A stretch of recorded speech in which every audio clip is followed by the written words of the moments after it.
हम सभी जानते हैं कि व्यक्ति का मन बहुत चंचल होता है।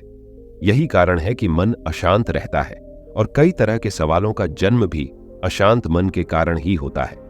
यदि आप जीवन में शांति चाहते हैं तो इसके लिए जरूरी है मन को शांत करना। लेकिन मन को शांत कैसे किया जाए? मन को शांत करने का क्या तरीका है? तो दोस्तों, इसके बारे में जानने के लिए आपको इस वीडियो को पूरा देखना होगा और मैं आपसे वादा करता हूं कि इस वीडियो को देखने के बाद आपका जीवन बदल जाएगा। एक बार एक लड़का गौतम बुद्ध के पास जाकर कहता है, मेरे जीवन में बहुत अशांति है, कृपा करके आप मेरा मार्गदर्शन कीजिए जिससे कि मैं इस अशांति से छुटकारा पा सकूं। गौतम बुद्ध लड़के से जीवन की अशांति का कारण पूछते हैं। लड़का उत्तर देता है, अत्यधिक विचारों के कारण मेरे भीतर बहुत सारे विचार आते हैं जिससे मेरा मन अशांत रहता है। बुद्ध मुस्कुराते हुए कहते हैं, ऊपर आकाश की ओर देखो और बताओ कि तुम्हें सूर्य दिख रहा है। लड़का ऊपर देखता है और कहता है, धूप दिख रहा है। बुद्ध उससे पूछते हैं कि अगर तुम लगातार धूप में खड़े रहोगे तब क्या होगा?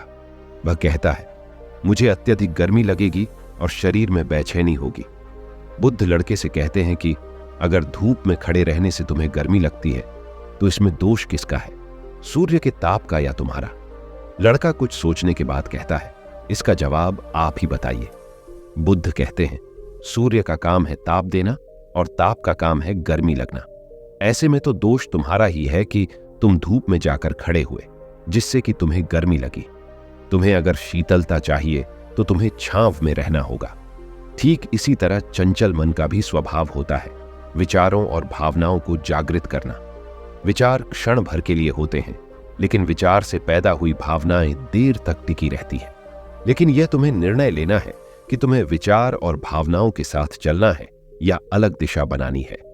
बुद्ध कहते हैं, मन को शांत करने के लिए तन के आयाम पर काम करना सबसे आसान तरीका है।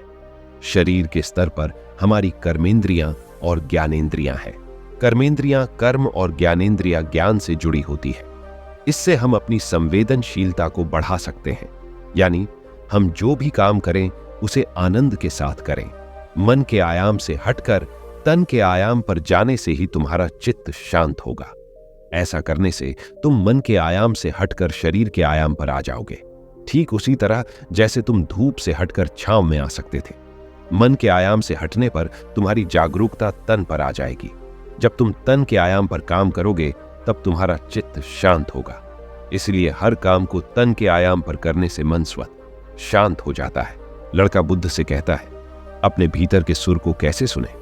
बुद्ध कहते हैं, किसी शांत स्थान पर रहकर जहां शांति हो तब अपनी आंखें बंद करो और मन के भीतर चल रहे शोर से हटकर भीतर के सुर को सुनने की कोशिश करो। सुर निरंतर चलता रहता है, लेकिन बाहर के शोर के कारण तुम अपने मन के भीतर चल रहे सुर को नहीं सुन पाते हो।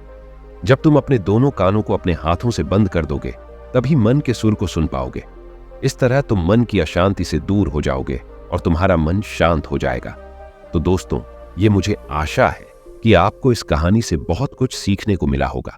और यदि आपको सेल्फ इंप्रूवमेंट में रुचि है तो आप हमारे चैनल को सब्सक्राइब कर सकते हैं और बेल आइकन पर भी प्रेस कर सकते हैं, जिससे आगे आने वाली वीडियो का नोटिफिकेशन आपको जल्दी से मिल जाएगा।